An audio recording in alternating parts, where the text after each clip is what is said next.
the Atlantic Dialogues Conference, its annual high-level gathering of influential public and private sector leaders from around the Atlantic Basin, for open, candid, and informal discussions on cross-regional and cross-sectoral issues. Over 400 high-level participants will gather from more than 80 countries to delve into this year's theme, A More Assertive Atlantic, Its Meaning for the World. Same as every edition, the conference will allow for different session formats. Over 10 plenary sessions and 3 AD talks will be on the record, available for streaming on the Policy Center's website. 2 night owl sessions and over 15 thematic breakout dinners will be held in more intimate settings around the city of Marrakesh for off-the-record, frank, and uninhibited discussions. South-South cooperation, the future of multilateralism, international financial architecture, economic nationalism, democracy in crisis, technology for sustainable transition, BRICS and NATO enlargements, global governance, and education. Over 40 emerging leaders from across the Atlantic, selected from thousands of applicants, will join the conference after a 3-day tailor-made leadership and networking program. To know more, visit our dedicated website, atlanticdialogues.org.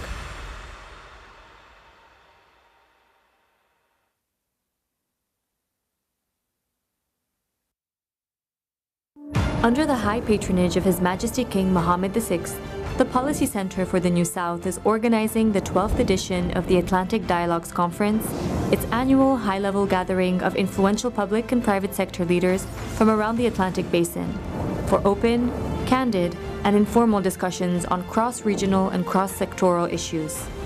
Over 400 high-level participants will gather from more than 80 countries to delve into this year's theme, A More Assertive Atlantic, Its Meaning for the World. Same as every edition, the conference will allow for different session formats. Over 10 plenary sessions and 3 AD talks will be on the record, available for streaming on the Policy Center's website. 2 night owl sessions and over 15 thematic breakout dinners will be held in more intimate settings around the city of Marrakesh for off-the-record, frank, and uninhibited discussions. South-South cooperation, the future of multilateralism, international financial architecture, economic nationalism, democracy in crisis, technology for sustainable transition, BRICS and NATO enlargements, global governance, and education. Over 40 emerging leaders from across the Atlantic, selected from thousands of applicants, will join the conference after a 3-day tailor-made leadership and networking program. To know more, visit our dedicated website, atlanticdialogues.org.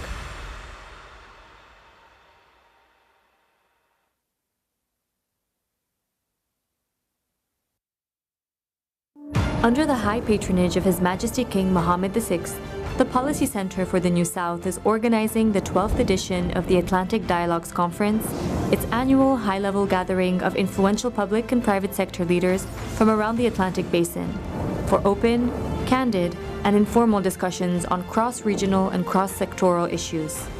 Over 400 high-level participants will gather from more than 80 countries to delve into this year's theme, A More Assertive Atlantic, Its Meaning for the World. Same as every edition, the conference will allow for different session formats.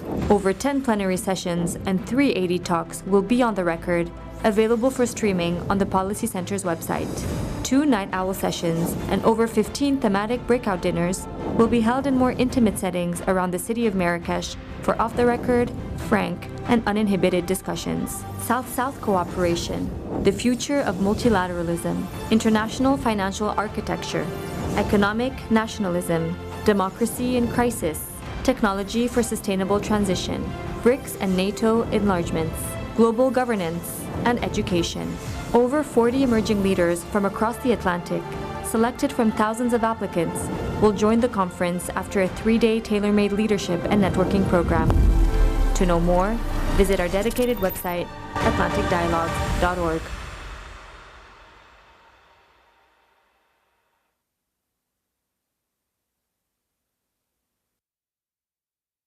Under the high patronage of His Majesty King Mohammed VI, the Policy Center for the New South is organizing the 12th edition of the Atlantic Dialogues Conference, its annual high-level gathering of influential public and private sector leaders from around the Atlantic Basin, for open, candid, and informal discussions on cross-regional and cross-sectoral issues.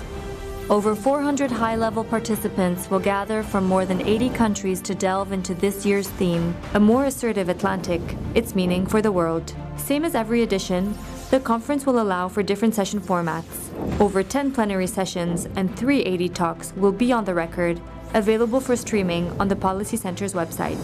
2 night owl sessions and over 15 thematic breakout dinners will be held in more intimate settings around the city of Marrakesh for off-the-record, frank, and uninhibited discussions. South-South cooperation, the future of multilateralism, international financial architecture, economic nationalism, democracy in crisis, technology for sustainable transition, BRICS and NATO enlargements, global governance, and education. Over 40 emerging leaders from across the Atlantic, selected from thousands of applicants, will join the conference after a 3-day tailor-made leadership and networking program. To know more, visit our dedicated website, atlanticdialogues.org.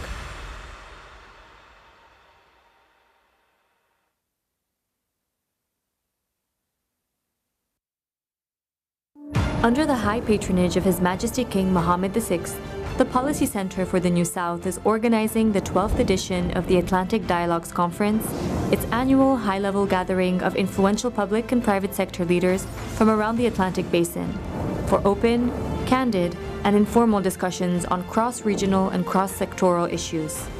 Over 400 high-level participants will gather from more than 80 countries to delve into this year's theme, a more assertive Atlantic, its meaning for the world. Same as every edition, the conference will allow for different session formats. Over 10 plenary sessions and 3 AD talks will be on the record, available for streaming on the Policy Center's website. 2 night owl sessions and over 15 thematic breakout dinners will be held in more intimate settings around the city of Marrakesh for off-the-record, frank, and uninhibited discussions. South-South cooperation, the future of multilateralism, international financial architecture, economic nationalism, democracy in crisis, technology for sustainable transition, BRICS and NATO enlargements, global governance, and education. Over 40 emerging leaders from across the Atlantic, selected from thousands of applicants, will join the conference after a 3-day tailor-made leadership and networking program. To know more, visit our dedicated website, atlanticdialogues.org.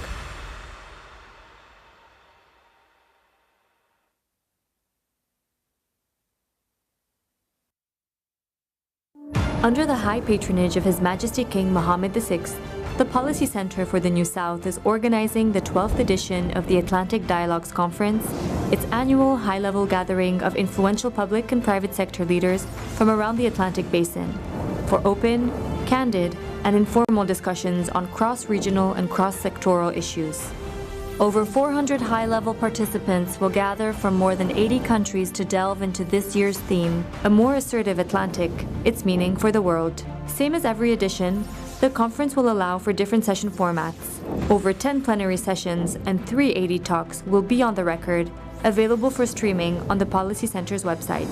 2 night owl sessions and over 15 thematic breakout dinners will be held in more intimate settings around the city of Marrakesh for off-the-record, frank, and uninhibited discussions. South-South cooperation, the future of multilateralism, international financial architecture, economic nationalism, democracy in crisis, technology for sustainable transition, BRICS and NATO enlargements, global governance, and education. Over 40 emerging leaders from across the Atlantic, selected from thousands of applicants, will join the conference after a 3-day tailor-made leadership and networking program. To know more, visit our dedicated website, atlanticdialogues.org.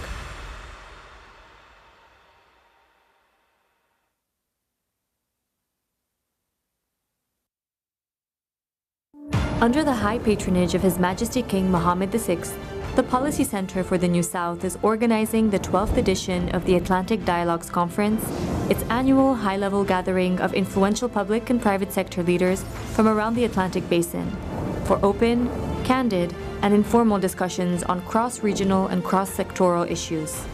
Over 400 high-level participants will gather from more than 80 countries to delve into this year's theme, a more assertive Atlantic, its meaning for the world. Same as every edition, the conference will allow for different session formats. Over 10 plenary sessions and 3 AD talks will be on the record, available for streaming on the Policy Center's website.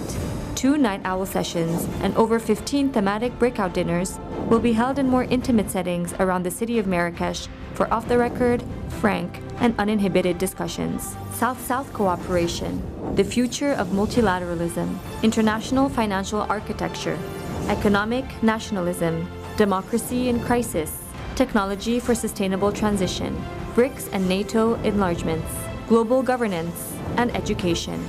Over 40 emerging leaders from across the Atlantic, selected from thousands of applicants, will join the conference after a 3-day tailor-made leadership and networking program. To know more, visit our dedicated website, atlanticdialogues.org.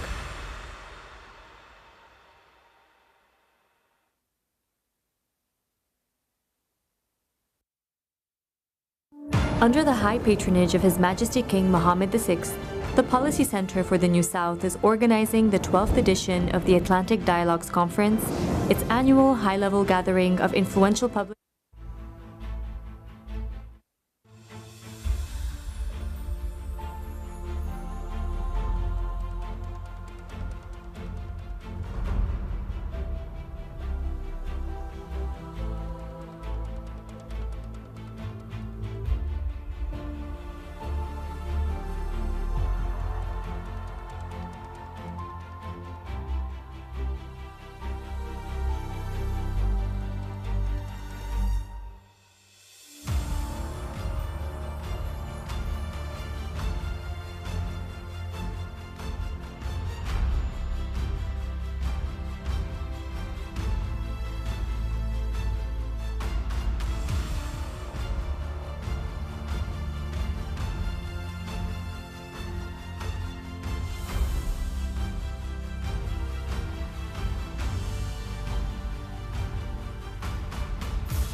Ladies and gentlemen, the 10th plenary session will begin shortly.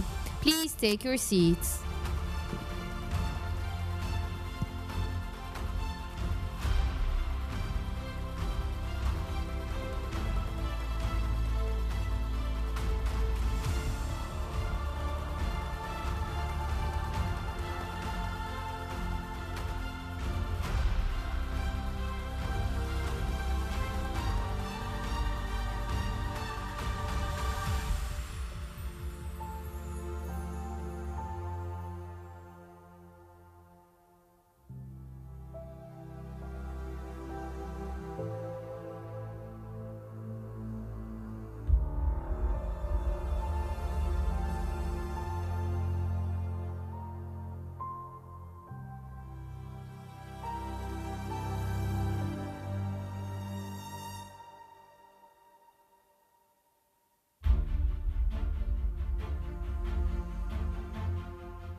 Ladies and gentlemen, the 10th plenary session will begin shortly. Please take your seats.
Ladies and gentlemen, the 10th plenary session will now begin. Please take your seats.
Ladies and gentlemen, please take your seats.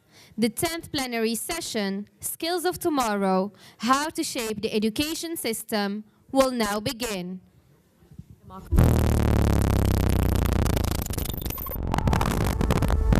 Against the backdrop of the ongoing digital revolution and technological advances, the labor market is facing imminent challenges and disruptions, with around 50% of tasks expected to be automated by 2030.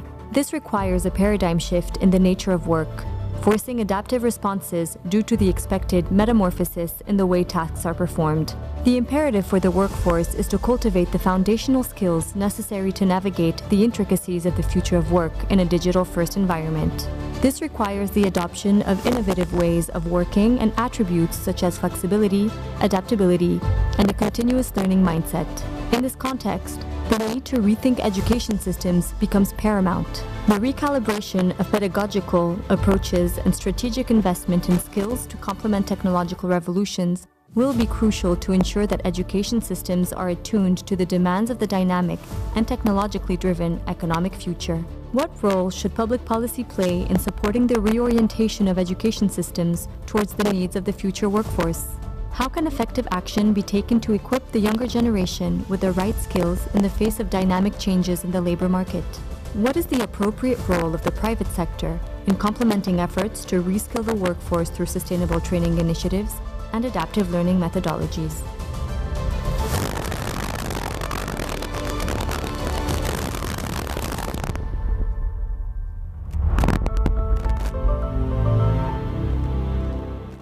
Ladies and gentlemen, please welcome to the stage the moderator of the 10th plenary session, President of School of Oriental and African Studies, University of London, Zainab Badawi. And our speakers for this session, Jacques Attali, writer and futurologist, President of Attali Associates. And Charles Kupchan, Professor of International Affairs at the School of Foreign Service in Georgetown University. Lovely to see you. Assalamu alaikum. Hello, everybody. Very nice to see you all. And we all feel very energized after that delicious lunch we all had. This is the problem with the great renowned hospitality of the great people of Morocco. Not only are they very generous, but they also produce the most delicious food. So you go back with excess baggage and you have to check in at the airport and say, sorry, not quite the same as when I left. So it is my great pleasure to be presiding over this discussion with two great minds in this field, and I hope that we'll be able to get into the detail of it. But of course, as always, I would very much invite comments and questions from all of you, and you know what it's like. You have to say who you are and identify your organization where relevant. So I'm going to start with you, Jacques Attali. Jacques Attali is a man of many parts. For 10 years, he was chief of staff to President Mitterrand of France. He was also the founding president of the EBRD, the European Bank for Reconstruction and Development. He's an academic, a writer, a commentator. He has written 80 books. My goodness, I've just finished my first one, and I'm like, you know, feel very humble that you have such an amazing, library. And on my left is Charles Kupchan, again, somebody I have admired over the years for his work. He's a professor in social sciences at Georgetown University. He writes regularly and comments regularly in the media. He's also been an advisor to two Democratic presidents, President Obama and President Clinton before him. So Jacques Attali, you have just published a book quite recently looking at the future of education. I want to ask both of you, just let's set the scene and give us an overview of the state of education globally, with a bit of a focus, if you can, on middle and lower income countries, because that's the main area of discussion.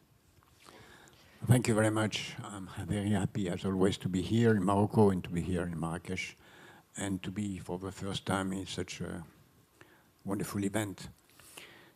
I'm happy that education is part of a forum on geopolitics, because there is a lot of connections between geopolitics and education. Geopolitics has a lot of influence on education, and education has a lot of influence on geopolitics. What is the situation today in terms of education? First, I prefer to speak of transmission, which in my view is more accurate as a wording than education. Education is a narrow part of transmission, because transmission is done by school, which is education, but also by the family, by society in general, and as we are going to see, by many other dimensions, such as now, as today, the social networks and other dimensions. Where are we today? We may say, and some people are saying, that it's a wonderful time because since the 50s, where only less than 10% of mankind was able to read and count, today more than 90% of human beings are supposed to go to school. And it's true that there is a huge progress in terms of size of the budget of education worldwide, on the amount of people that can read and count, on the number of people that have been through primary schools, secondary schools, universities, PhD worldwide. It's a huge increase, which is even higher increase than the demographic change that we have seen. That's the positive side. The negative side is that, as today, and I will speak maybe later on the future, but as today, this panorama is totally wrong, both in the developed world and in the emerging countries. In the developed world, the education system is totally failing, even as it should not, because the demography is going down, therefore there is less students, and therefore the budget should be enough to make it easier to finance education, but the system is collapsing. There is, as you may know, all of you, a mechanism to measure the quality of education and the quality of what people are learning at school which is amazingly well done by OECD, called PISA. And according to the last result, which appeared last week, there's a total failure of education everywhere in the level of mathematics, first language, and in all dimensions, collapse everywhere except in 2 or 3 countries, Singapore, South Korea, and Japan.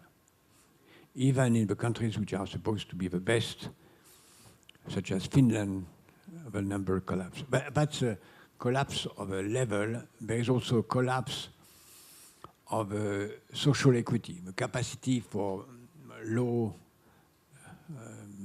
poor middle class, or even lower middle class, to go to higher middle class or even higher. Full education is much more difficult now than it was 40 years ago. And if we look at the situation in the emerging country, we may say that there is school for everyone. And of course, it's different from one country to another as well in the emerging countries, but as well. But globally, we may say that it's not true. If we look at Africa, for instance, and even it's true, and what I'm going to say, it's true also for China, for India, for Mexico, for Brazil, the whole of education system is collapsing. Lack of resources, lack of quality teachers, lack of financing for having good teachers, too many students by school. In many countries in Africa, there is more than 100 students by class, with teachers which are not even aware of what we are going to teach. Therefore, we may say that the fact that everybody is going at school is just a myth. And what is going to have consequences is huge, both in terms of what is going to happen in the future. We may come back to that later. The adaptation of schools to the request of the economy and the society, because it's not only the economy which is demanding. And the other dimensions of transmission, which is family, the other educational system outside of schools, plus the media and social networks are playing a growing role. We all know, and you know, that social networks are using more than 3 or 4 hours a day of students. In Canada, young students spend more time on video games than at school. All right, Jacques, let me just come in here, because I think we'll look at the reasons. You set out the fact that you think education is in such a dire straits across the world. We'll come back for the second bite as to why the reasons are for that. Let me bring in you, Charles. So it's quite a pessimistic, dismal picture there that Jacques has kicked off with. And that's the thing, when we talk about education, clearly we need to say quality education. And whereas there is education for people, and you hear governments all over the world, particularly in Africa, saying, we've met our goals, we've got, all kids are in primary school, all kids are in secondary school, but then you scratch beneath the surface and you find that the class may be made up of 70 pupils. The teacher is, barely literate or numerate themselves, and there's a great degree of absenteeism and so on. So boxes are being ticked, but actually the quality education is not there. So just give us your impressions generally of the state of education. Thank you, Zainab, and thanks to AD for this wonderful conference. I've, unlike Jacques, never written about education, unlike Zainab, have never run a major university. So please accept these insights as the comments of someone who's been in the classroom for 3+ decades and who has 3 relatively young children navigating their way through the public school system in Maryland, Montgomery County, Maryland. And I'm just going to offer 5 quick top lines that I think are priorities when it comes to mapping out our educational agenda moving forward. Number 1, I think we have to look to education systems as critical players in crafting national cohesion and national identity. because I worry that we are now in societies that are fragmenting, in part because of social media, in part because we no longer have institutions such as conscription in the United States that turn individuals from different socioeconomic backgrounds, different ethnic backgrounds, into Americans. And I presume those similar sorts of challenges exist in other societies.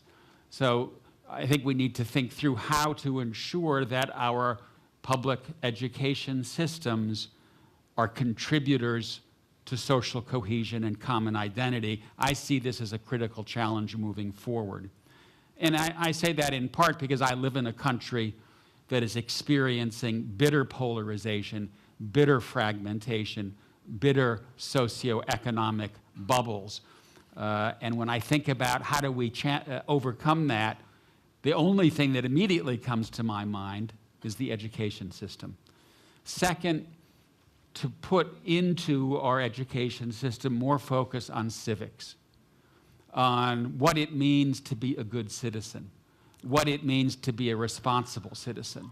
And again, this is a reaction to what I see happening in my own country, where in Florida, you're seeing books being taken out of public schools and public libraries because they deal with sensitive topics, or in other schools where it's all about systemic racism. And we need to find a conversation in the middle that is about good citizenship and responsible citizenship and what it means to live in pluralist societies. 3, invest heavily in women's education. When I look at the data, at the numbers, I see few steps that produce better results in terms of building social capital, economic development, than educating women. And I think that has to be top of our agenda. 2 final points. We are living at an age in which our schools are still in some ways legacies of the industrial era. And that's when public school systems were created. We are now moving very rapidly into the digital era, and that means that we need to train our students as well as our adults to earn a living wage in that new era. I think that in my country, the #1 source of illiberal populism that I would identify is the impact of automation and the digital economy on working Americans, and especially working Americans without a college education. We need to find ways to educate them to get good wages in this new economy. Final point, related to that last point, don't overcorrect. I worry that we are moving toward an educational system both at the high school, secondary school level, and at colleges that's too technical, that's too focused on STEM. And I would be very forlorn to see humanities, history, literature drop out of mainstream education, because for me, it's that really provides the ballast, the anchor, and helps turn students into good citizens.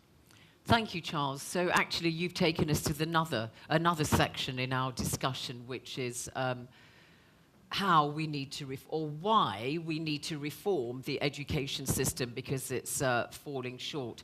Jacques, I cut you short when you started explaining why you thought education systems were so inadequate.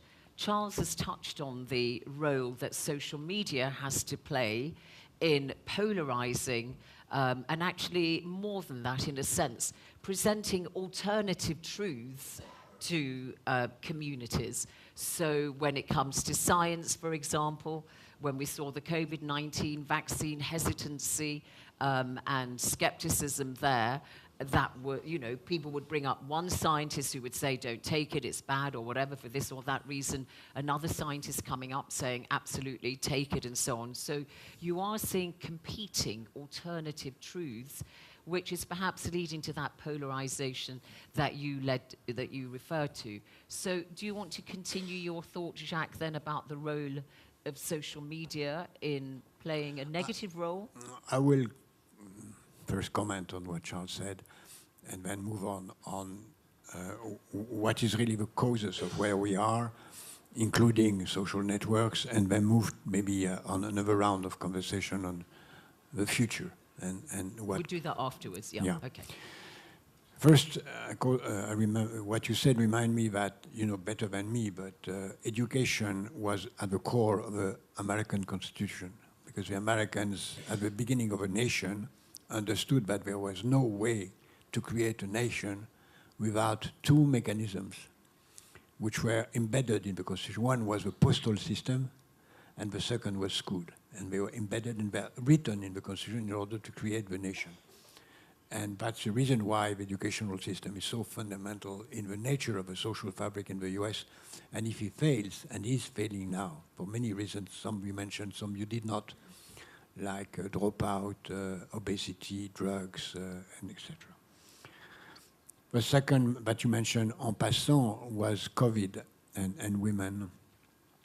We have to remember that COVID had taken out of school for 2 years almost half of all students. I think France was the only country in the world that did not close schools at all, not even one day during the COVID. And what is now for sure is that when girls have been out of schools during the COVID, more than half of them did not come back ever, and they went to premature marriage, forced marriage or not, but premature marriage.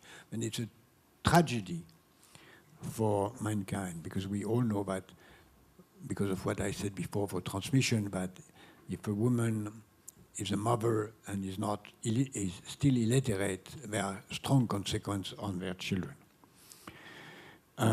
Another dimension that we did not yet mention on the gloomy situation of today is financing. Education has a cost which is growing for a reason that it is a service with a low productivity compared to high productivity in other sectors, and the relative cost of education compared to other dimensions of the human activity is growing. It's natural that the share of GDP devoted to education has to grow because of low productivity, or has to decline in terms of quality because of this low level of productivity. And it's what happened. Just one figure, many could be said, but one figure. 20 years ago, 9 countries in Africa were spending more on debt service than on education. Today it's 20 countries. 20 countries in Africa are spending more on their debt service than on education. And this number is growing. Third, there's clearly a quality education almost everywhere for the elite, I mean the bourgeoisie, the elite in terms of financial matters, or the higher middle class.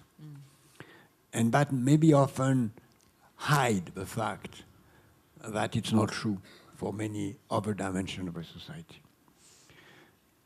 Therefore, I think that we are in a world where we have really a risk, or more than a risk, of obscurantism, and we see that also in many dimensions, where there is a chicken and egg problem, where education is falling, pushing people to fanatism or religious education instead of global education, and fanatism is pushing people out of schools. The worst example is the north of Nigeria, where pupils are killed if they go to school, to not religious schools. And therefore there is a risk of fanatism taking control of education.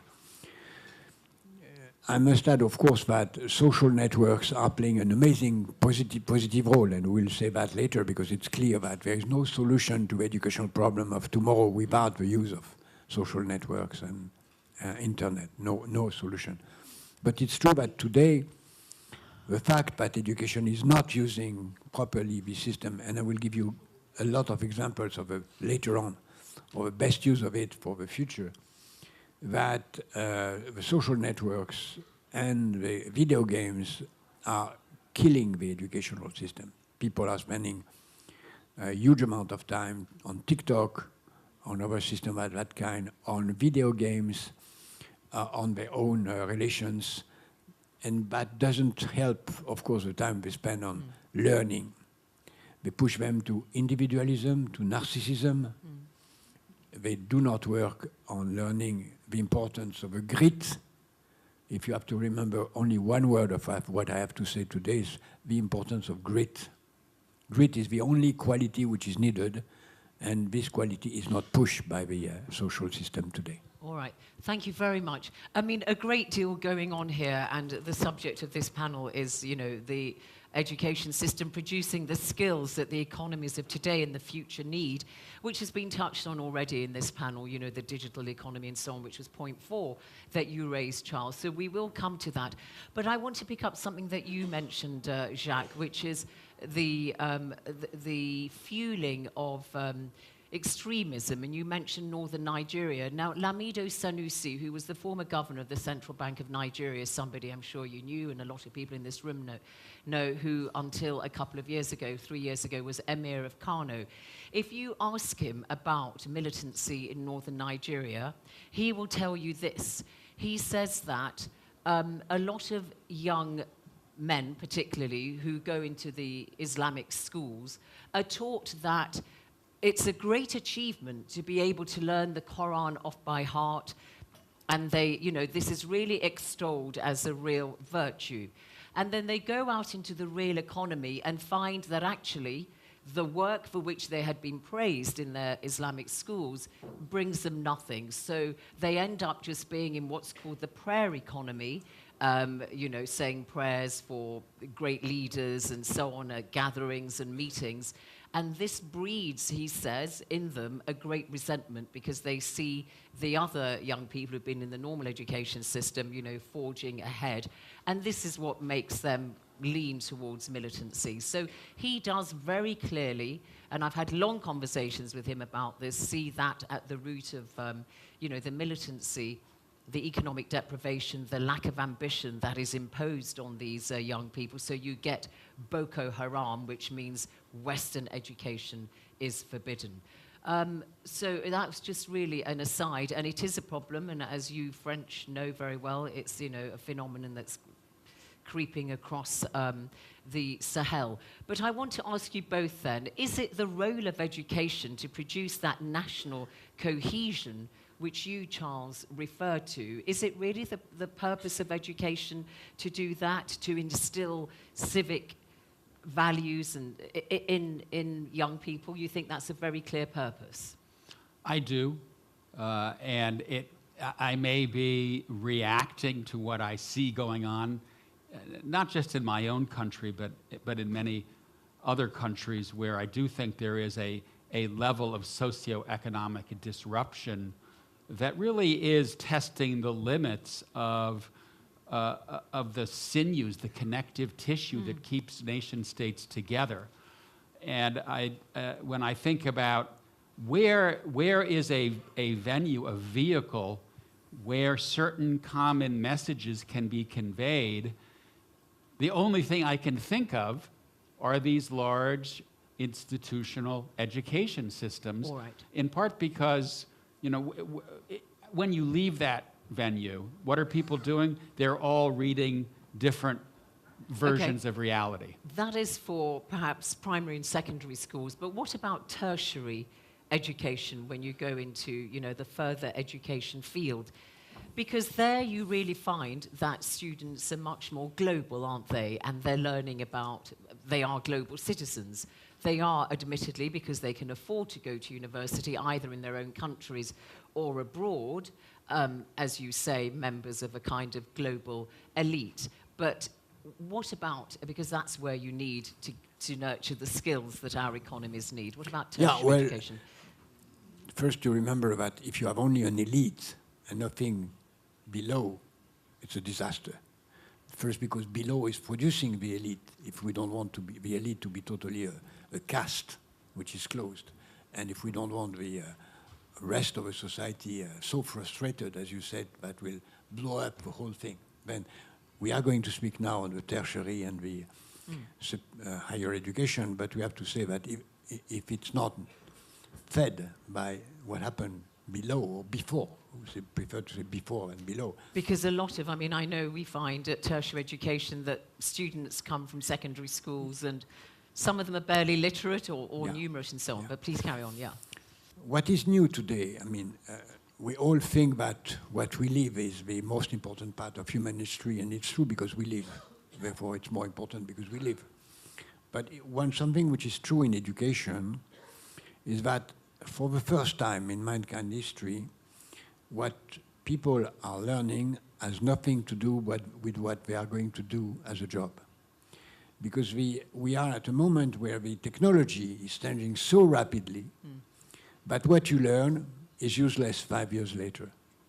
That creates a lot of frustration, that creates a lot of delegitimization of an educational system, a delegitimization of teachers that have been taught 20 years before, when they are even more obsolete than whatever they teach, and the whole of the system is at stake. Maybe not in teaching diplomacy, which is still the same for 3 centuries, but it is true for many decades. It's why we see now a huge change which is coming, which is not only the fact that people are learning through some other mechanism, which is internet or distant schools or whatever, but even we see, and it's a trend which is coming, it will be a big wave where companies are saying to students at the level of high school,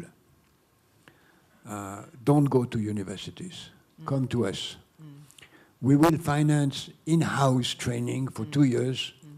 In the US, you will be paid $70,000 a year as in-house training.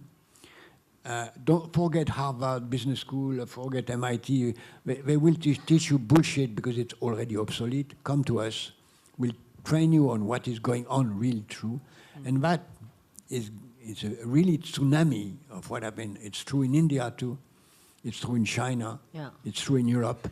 And that threatened the university. It's why the university is moving now into what should be, which is lifelong training, which has to be something that is done both by teachers, by people working in order to modify the fact that training is not a stable thing. Okay, you've put a lot in again there as well, looking principally at the STEM subjects, and you also bring up the issue of lifelong learning, which is an issue that is relevant for people of an older generation, and reskilling. I hate that word, but you know, reskilling them, saying to them the activity that you've been engaged in for a large part of your life is now irrelevant. We're going to teach you new skills that the economy needs. So Jacques is talking there about STEM, but Charles, you were saying something that really was music to my ears when you talked about the fact that you don't support this obsession with STEM subjects, because there is a tendency for people to say, the new economies of today and tomorrow require everybody to go in and study STEM subjects. And I know as somebody who talks to a lot of Africans and African leaders and presidents, they're all about STEM. History is a big topic for me. I've gone to history departments in 35 African countries, universities, and they are so under-resourced, it's hardly true. It's like there's no, premium given on what goes on there. And I'm sorry to bang on about this, but I mean, I couldn't agree with you more, because when people say you need the STEM subjects, I mean, I ask you, if you're studying technology and the effects of AI and so on, how can you do this without the humanities? How can you do it without the ethicists, the philosophers, to talk about, what kind of AI do we want? So there's a response to STEM, which is called SHAPE. I don't know if any of you have heard about that, but when a British historian called Professor David Cannadine was president of the British Academy in London, they came up with the acronym SHAPE, which is the social sciences, humanities, and the arts for people and the economy, as a kind of counterweight to STEM. So maybe elaborate on that point, that we need the philosophers, the historians, and so on, if we are to solve the problems of today and tomorrow. Yeah, just two reactions to that.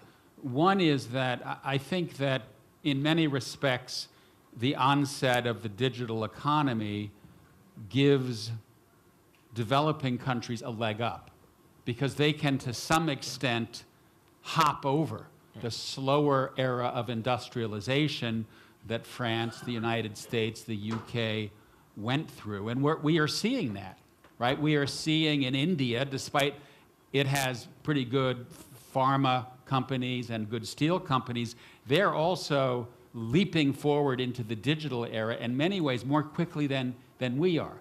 What part of the world has the fastest growing digital sector? Southeast Asia. And so on the one hand, this is a real opportunity for the global South to move ahead quickly.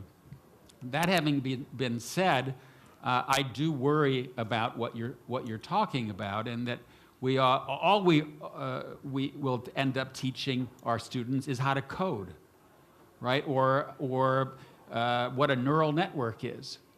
And that, to me, would be a crime. But it also, I think, puts more onus on educators, because I, quite honestly, feel inadequate in the classroom today in ways that I did not before. Why? Because I cannot speak intelligently about the impacts of AI on geopolitics. I can give you a 2-hour lecture on the Congress of Vienna, which I will spare you of, but I cannot really give you an intelligent 6-minute talk about AI and geopolitics. It's a black hole for me. And I went to a bit of a 2-day boot camp just because I felt stupid on this front, and I got no smarter, because they put up all these charts and the GPUs and 3 nanometers and this and that. So in some ways, I feel like people like us should take some time out and learn STEM, but I also think that the people who are doing science, technology, and coding have to learn the other stuff. Absolutely. I mean, we at SOAS, London University, we have about 5,800 students. And our undergraduates are about 50% UK from all sort of ethnic backgrounds and 50% international. And we have existed for well over 100 years, a very niche market. We're quite small, but we're big players in a small pond. And, you know, we're very strong players globally in anthropology, in development economics, in, you know, the social sciences, history, Middle Eastern studies, of course, very, very strong. Because we believe that, you know, the challenges of today can only be solved globally, with the North and the South pulling together. And so what we do, and about 75% of our postgraduates are from all over the world. Mostly, I would say the top are probably India, China, Pakistan, and Indonesia. So that a large portion of them come from there. And we, you know, forge networks with universities in the global south, Witwatersrand in South Africa, with universities in Delhi. Because not only do we think that you have to work north and south together, which is, you know, the subject of this dialogue, we also believe local knowledge is very important to solving the challenges of today. And we believe in our students, even if they are based in London, that they are exposed to local knowledge, because you can't deal with inequality, say, in South Korea in the same way that you will deal with inequality in South Africa. So we bring that local knowledge to our students by getting professors from abroad to come and teach at SOAS. And we also have online courses whereby, you know, professors from different parts of the world, and we're looking at forging more and more ties, teach our students. So we believe that for an education system at the tertiary level to be responsive to the challenges of today, that you really have got to have forged those kind of partnerships.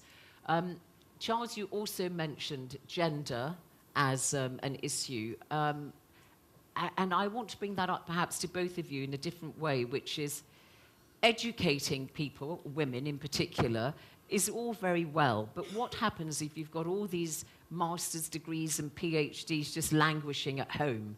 Saudi Arabia, so many women with, you know, postgraduate degrees not in the workforce. Even in Morocco, I was surprised to learn that only 20% of Moroccan women are in the workforce. Well, so I'm not you need to educate them to go to work, I'm not surely. pessimistic on the countries that you mentioned, because there is a huge wave of women at work and women in the control of a society, and it's going to change. I'm very optimistic on the two countries that you mentioned. But I would comment on many things that have been said before. I cannot agree more on the fact that teaching history is fundamental, because you cannot understand the future if you don't understand history. By the way, I studied a lot and I work a lot on artificial intelligence. And artificial intelligence is about history. Because artificial intelligence, which is, by the way, nothing like it's not intelligent and it's not artificial. It is just automatic forecasting. And if you want to understand it clearly, it's only automatic forecasting. And how do you forecast automatically? By taking the past and using the past as a source of understanding of what could be the future. Then it's all about history. What you mentioned, but history is fundamental if you want to understand the future. And when I write books about the future, I always begin by trying to understand the trends of the past. You mentioned leapfrogging, and it's true. That begins by the leapfrogging on mobile phone. The emerging countries did not use fixed lines, and they moved to mobile phones before having any fixed line. And it is true that there is an amazing change which is coming in the South on technologies which are going to change a lot. For instance, we speak English, but in less than 10 years, each of us will speak our own language and will be automatically translated in many languages. And my bet is that English is going to disappear as the dominant language because you're going to speak all the languages. I take you just a small example of what has been done in terms of innovation.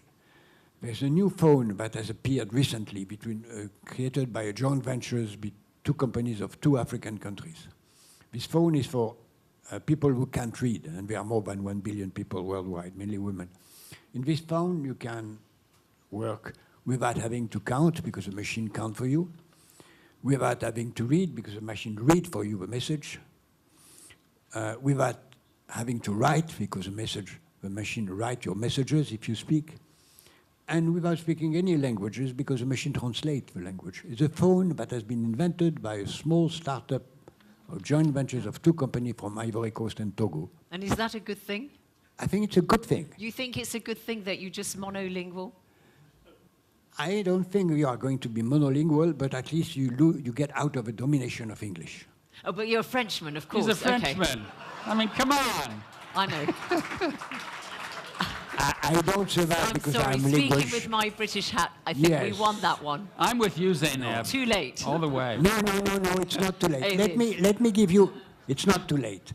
You are nostalgic of the past, and I tell you, if we meet in 10 years, English will be dead as a dominant language. You've been saying that for ages, you French, but anyway. Well, you will see that.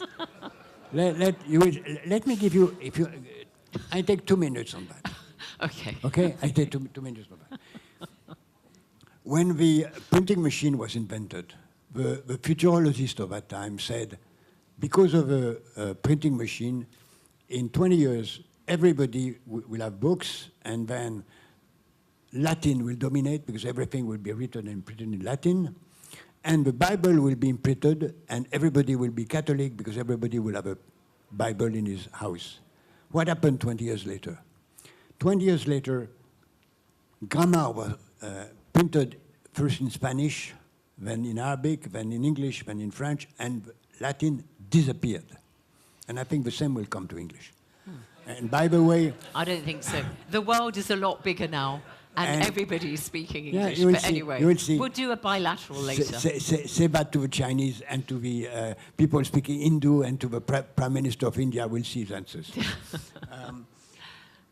What is changing today also is the different technology which are coming. I just mentioned this small example of the emerging technology coming from the South is amazing. Yeah. But very soon we are going to have holograms. We are going to have schools done at distance with a lot of dangers, and we have not mentioned that, of fake news, fake images. It will not be you, it will not be me. but people are going to appear speaking like, and that's very important. It's why it's an important element of the role of schools and universities Sure. of checking news, checking truth. Course, verifying, of course. And one of the most important things to be taught, in my view, is cooperation. Because what we have in the trend of today is the strong tendency towards individualism. All right. But So, okay, so Jacques has, because obviously he's written this book about, you know, the future of education, lots of good things that could happen, but also, obviously, there are some negative things that could arise, as he just outlined. But so, Charles, when you talked about leapfrogging and the role that, you know, technology and the digitalized age can give, it has got the potential to be a great leveler and equalizer when it comes to education, if it's handled properly. It's a bit like fire, isn't it? It's very useful if you can control it. You let it run rampant, it's very destructive. So on the whole, you think this kind of new world is good for our economies and good for countries? Maybe. I mean, I'm going to come back to a point you made a couple of minutes ago about what if you educate women, men for that matter, Yeah. and they have master's degrees and they're unemployed, Yeah. or they're working in an Amazon warehouse. Yeah, what's the point, right? Right, and so we have to have this conversation about how to educate our students through the future, but that conversation has to be married to a conversation about a new social contract.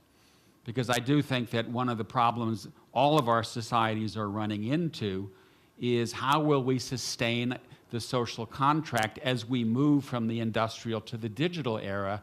And right now, we're not answering that question, and it's going to get worse before it gets better. Right. Because you can bet your bottom dollar that as AI improves, more and more people are either going to lose their jobs or they're going to go down to a lower wage job. And I mean, look what's happening in China.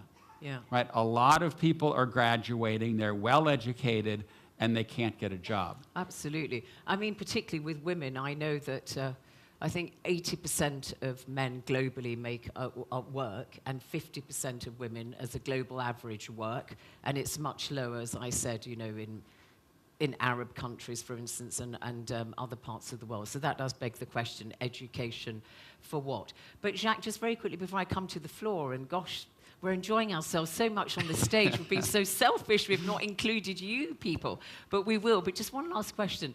I'm fortunate enough to have 4 children, mashallah, 2 sons and 2 daughters. They're all super bright.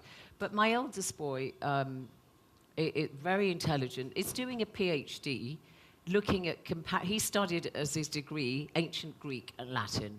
Super clever boy. And his PhD is looking at comparative literature between Sanskrit and ancient Greek myths.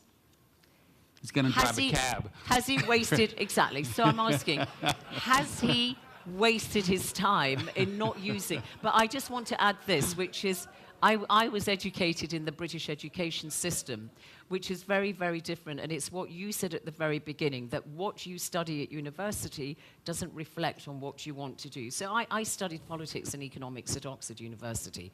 When I was there, when we left university, the students who were the most sought after by all the investment banks and the civil service and so on were the students who had studied ancient Greek and Latin, because the thinking was, if they can master the intricacies of ancient Greek and Latin, they can learn anything else. They can learn computer science or whatever. So that was the thinking then. That's the British education system. Do you think that's still the case today? Well, first I studied Latin and Greek before studying maths, and then I understand and applaud your son to do so. As I'm finishing a book about the relations between Hinduism and monotheism, I understand perfectly what he's doing. Therefore, I think these are fundamentals. Epistemology is fundamental. You cannot understand epistemology if you don't understand the way Sanskrit writing, as well as, of course, Greek and Latin, understand epistemology, ethics, and all those fundamental things at the core of what mankind has built in the past. And it's fundamental and sure, but people who know that can know everything. Of course, These are the knowledge, the what we call in French the invariant, the things that are needed, whatever happens. Okay. But it's true that too much to focalize on specific education, and what is very fundamental is to keep, as a social fabric, education of literature, history, cooperation. Math is easy. It's only a matter of will. Oh, there you are. Very interesting. Fascinating. Hands, please. Oh, my God. And I've got 20 minutes. I'm sorry, organizers. It was so fascinating. And the chair abused her position. So many. So they can be comments, not only questions. So let's, since I have two male panelists, let's take this young lady here in the spectacles, another microphone, give it to the lady there in the spectacles, and a microphone there. Okay, give it to the man in the spectacles. Woo, everybody wearing glasses. Go on, yes. Introduce yourself and your organization if relevant, and if you can make it fast.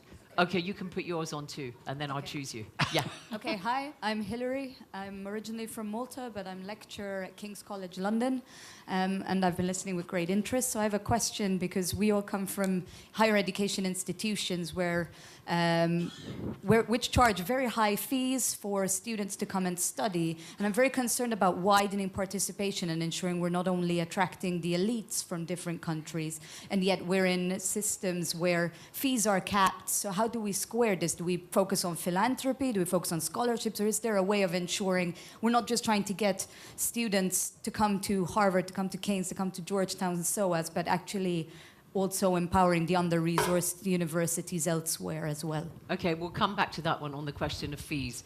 Yeah, who's got the mic? Yeah. Okay. Yeah. Okay, go on then. There was a lady behind you, but go on. Yeah, it's okay. Go on. My name is Amit. I'm from Singapore, Center for African Studies. I heard Jacques mentioned Singapore as one of the places in Asia that scores consistently high on PISA. And there is a reason for it. And some of it cannot be engineered. It's often social. So if you look at Vietnam, Singapore, and Japan, and China, there is a premium, social premium, put on math ability. And so there is a great deal of competition that takes place. Okay. The other factor that works in Singapore's favor is that they front load the career and salaries for school teachers, unlike in many other developing countries. And so it attracts the best talent, and that works. In the case of universities, they also have made it now mandatory for students to take 6 months as internship in the industry of their choice, and at least 2 electives in a school which is outside their main course. And so that allows them to experiment with interest in humanities if they're in STEM. Fascinating. And the other way around. Thank you so much for the clarification. We're starting to do, or at least the government wants to do something similar in the UK. Yes, young lady. And let's make these nice and fast. Young, thank you. Go on. Je suis Zubida. Hello, my name is Zubida Munjid, and I have been in education for more than 30 years, and I've been working a lot on inclusion and integration of artificial intelligence in higher education and professors. The last PISA report was actually frightening with the results that were shared, not only for us, for us and for the South, but for the entire world. And the issue, as you very well said, today we are producing technicians, and we are no longer producing humans or technicians that learn. We have physicians that are body technicians. We have engineers that are technicians in their field. We have professors that are technicians of knowledge. And we have forgotten the humanities. We have forgotten social sciences that spur critical thinking, that teach community living. And also, with regard to tuition, if we take a look at the results in universities or in secondary schools, well, girls have better grades, and they are actually the ones that are excluded from decision-making positions. So there seems to be a mismatch in the world. Thank you. My French, you see what I said, French and English. Jacques, you can answer that one. I think I got the gist of it, but anyway. Yeah, microphones. Yes, the young lady. Oh, sorry, you're a man. Okay. Yeah.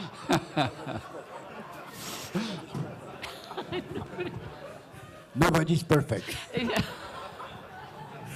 Hi, good day, everyone. My name is Johannan Dujon. I'm a CEO of Algas Organics.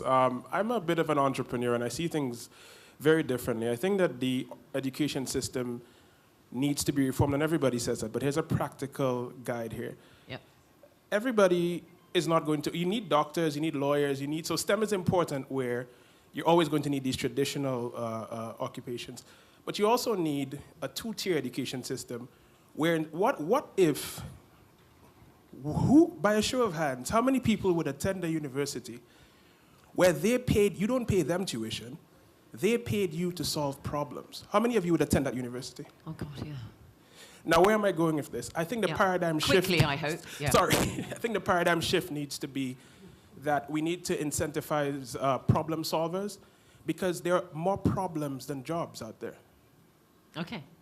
Thank you so much. Very nice. I'll come to you. Let's have a young lady this time, for sure. Oh, yes, there's a lady there with her hand up. And keep these brief because I want to get to all you good people in our time. So don't be selfish. Keep it short. Yeah. Mr. Attali said that artificial intelligence is merely automated history. I beg to differ. It's a simulation of cognitive reasoning as we're speaking. It's evolving into an emotional intelligence. We have to be extremely cautious. It's not going to turn English obsolete. It's going to turn us obsolete. Very nice. And the only way to counter that is by focusing on history, philosophy, and humanities, I think. Thank you so much. Thank you so much, yes. A couple more ladies, please. There's a young lady here. And then I'll come to Nkasana, Hannah. Yes, this lady. Hi, good here. afternoon. My name is Lucia Ragazzi. I am a researcher in the Africa program of ISPI and one of the emerging leaders. So my question goes towards how education makes people move and the imaginaries of where to go for education, intended as studies and junior opportunities for jobs. Okay. So for a long time, reference points have been in the US, in Europe, in Asia. So I'm wondering now, how is that changing? Especially, I'm asking also my peers from the Atlantic Basin, my peers and younger students. Okay, just pass the microphone to the front. There are two, Hannah and then the lady next to you.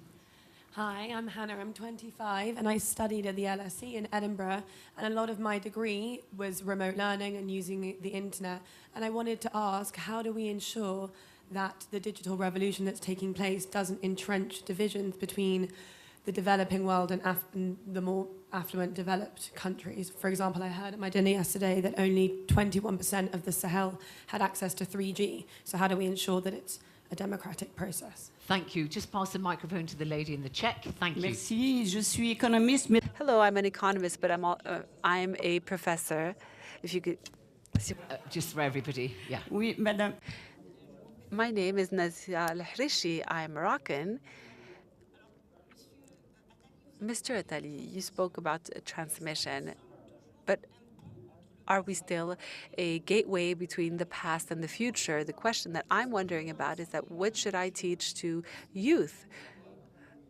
What should I teach to my children? How can we ensure that they are prepared to face a world that is under construction, a world that we have a hard time imagining it? And I'm not sure whether having a command of these tools is sufficient. Isn't it more about mindset? I mean, if we were to reinvent education systems, shouldn't we involve learners themselves? Will you remember that question, or do you want to answer it instantly? Then? Okay, go on. I will answer rapidly. So many things have been said. I would say... Oh, just answer that one. I'll remind you about the others. What is... Je vais répondre en français. I will answer in French, says Mr. Attali, because the question was asked in French. It seems that what we must teach is cooperation. It's understanding that the other person's interest is in our interest, and this alludes to the Finnish model. Then the Singaporean model is also gearing to the Finnish model. We need to teach cooperation, a cooperation that allows us to work together better and to also cooperate with the former generations. The past and learn from the past, All right. and learn for the future. And there was another question in French. Do you remember it? The young lady No, there. c'était plutôt it was A question. comment, was it? Okay, just as well, thank God. All right, and then we had the question about the fees, you know, fees being too exorbitant, and also the yes, question I would- about digital divide. On the fees, that's also an element of my answer on the fact that people are moving from universities to companies.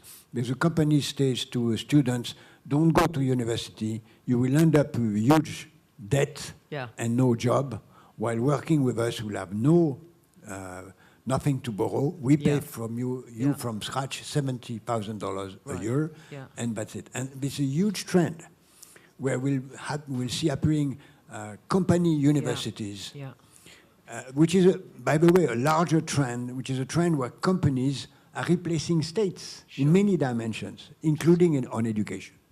Charles, do you want to answer the question maybe about places in the north attracting the best talent wherever they are? Because we know MIT, for example, in the States, is like the United Nations, isn't it? It's got people from everywhere, the brightest and the best. Yeah, maybe I'll touch first on the fees question. Sure.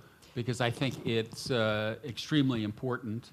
And, you know, the United States has created an excellent education system, but it reinforces social immobility. And that's because, you know, to go to Georgetown where I teach, it's now around $75,000 a year. That's a lot of money.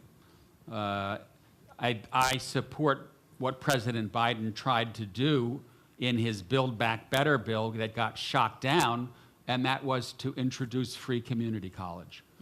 Because that, I mean, there has to be some way of getting people the educational skills that they need to function in this new economy. And paying $75,000 a year is a non-starter for most families.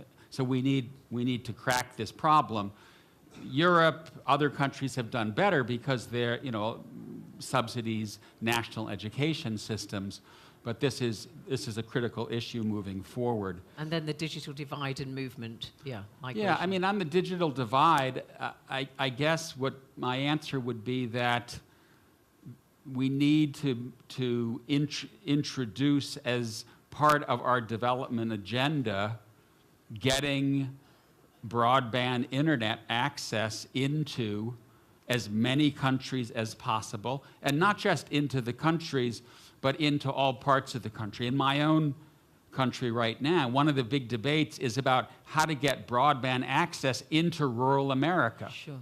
Because rural America is falling behind. That's partly why cities are blue, farming areas are red, and you can actually help build social cohesion, create a new social contract by making sure that those technologies get to everybody. And then migration movement. I suppose you've done that. Just very quickly on the fees, just to let you know what we do at SOAS, we kind of have two systems.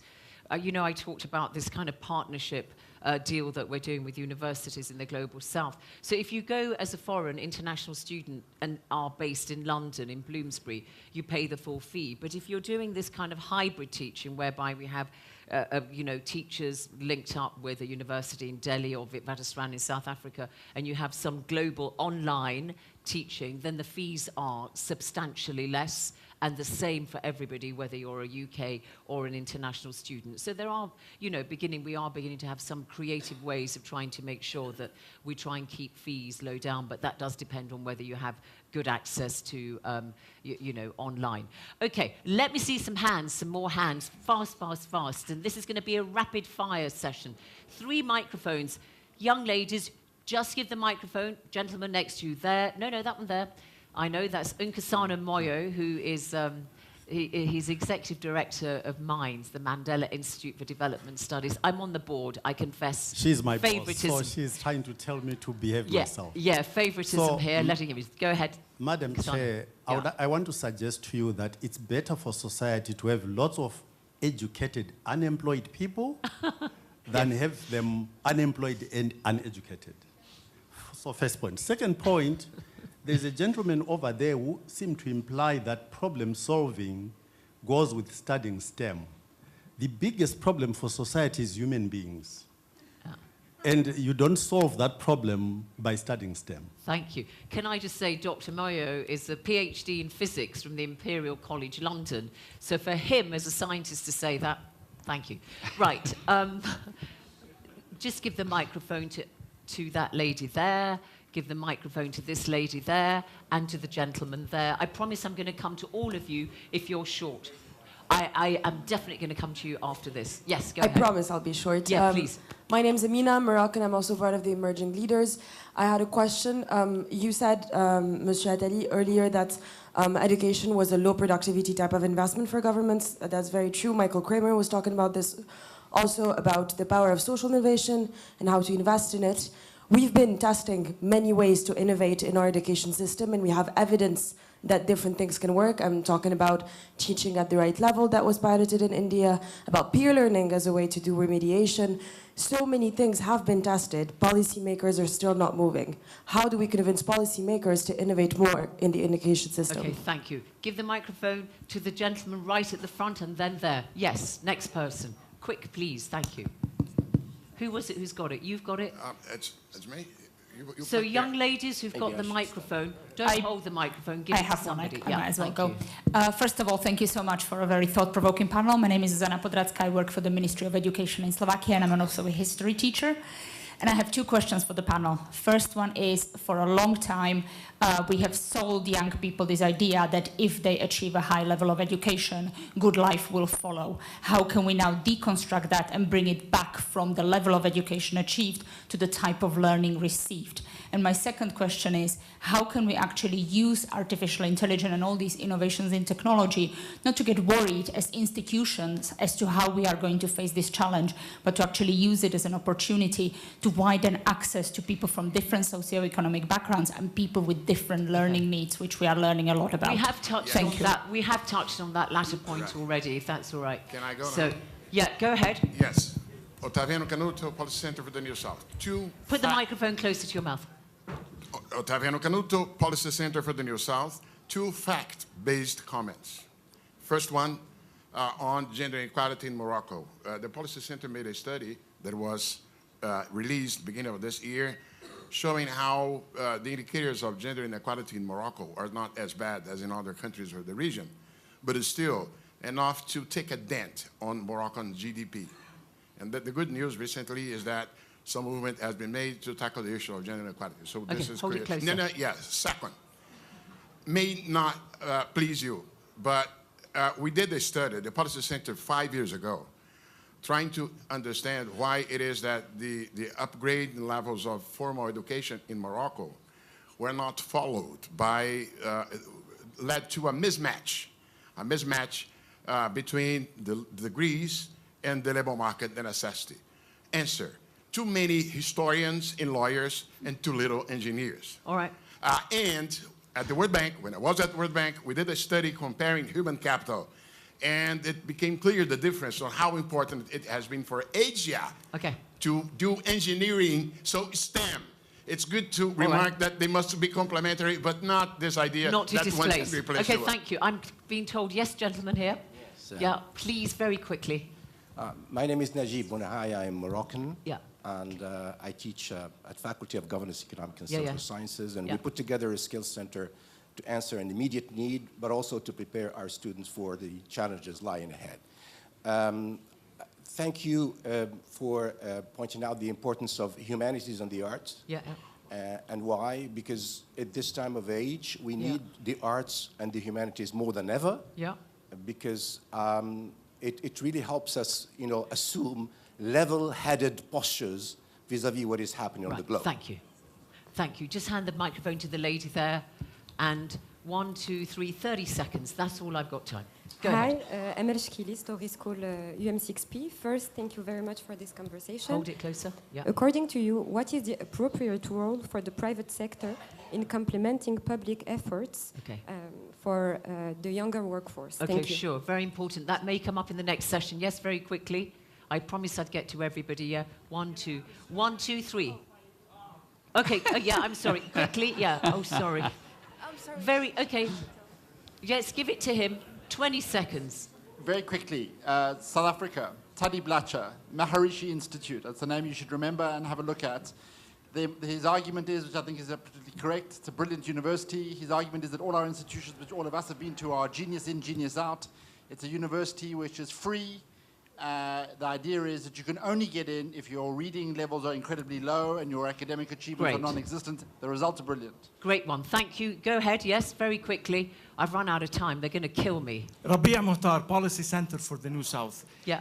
First, let's not overreact. Yeah. I think we have been unfair to the education system globally. Okay. And I'm talking, I've spent my career in education. Final word, 20 seconds. Laws of nature do not change.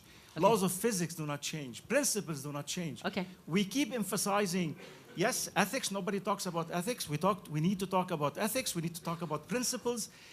I mentioned that at the beginning. I said the ethicist. I did not learn how to program Python, but I have been teaching our students how to learn. Okay. So let's not overreact. I think I'm not too worried about this, but let's just keep focused on principles and teach.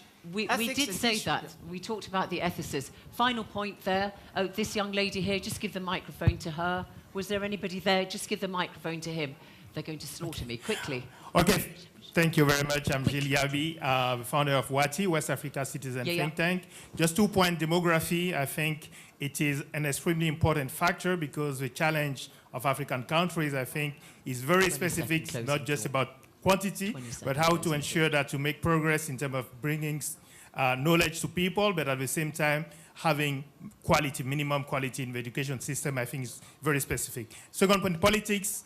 Education is extremely important, but at the same time, it doesn't bring any political benefit to those who will make reforms. So I think we probably need also to think about the political reform that will make it possible to address this challenge. That touches a question about how to get policymakers to innovate. Thank you. Fatia from Story School. And at Story School, education is at the heart of everything we do. So Zainab, you talked earlier about quality education. And my question is, and that's what we need in Africa, but in the world in general, but I shed the light on Africa. My question is, how optimistic are we about finding efficient ways at government levels to, as a unity, bring forces of Atlantic to balance resources for a fair distribution of knowledge and resources? That would be a great question. Hope we don't have time to answer it, but go on. Yeah. Hi, my name is Maximo from Spain, and I would like to ask the panel's opinion on the inner development goals, which are 5 essential skills, which are about being, thinking, relating, collaborating, and acting for change. Right. Are you, in my opinion, I've never learned this in official institutions. It's been outside. So what can educational institutions do to actually teach these essential skills? Thank you. Very interesting question. I'm sure we all agree with it. Final closing comments. Jacques Attali, anything that tickled your fancy? Just final. I will be happy to talk on all these issues during the break with each of the people who raise the questions, because I cannot sum up in 2 words. It would be silly. But is there anything you want to just say to close this? 2 things. One, there is a need to spend much more money on education. Yep. At a moment where we must spend much more money on climate, and that means that we need to change drastically the orientation. And the second is that social change is huge. It moves at an exponential speed, while institutional change moves at a linear speed, and that's the challenge. It's what was said before here about innovation on education is fundamental. We need to let the innovation of education moving much more faster than now. Thank you. Charles, last word. Yeah, 2 sum up comments. One is that I think in some ways this conversation is the most fundamental that we've had here, because what do I worry about when it comes to global governance? Yeah, it's US-China competition, it's the future of multilateral institutions, but political purpose starts at home. And if our societies are not functioning, happy, legitimate places, they're not going to get right the bigger questions of global politics.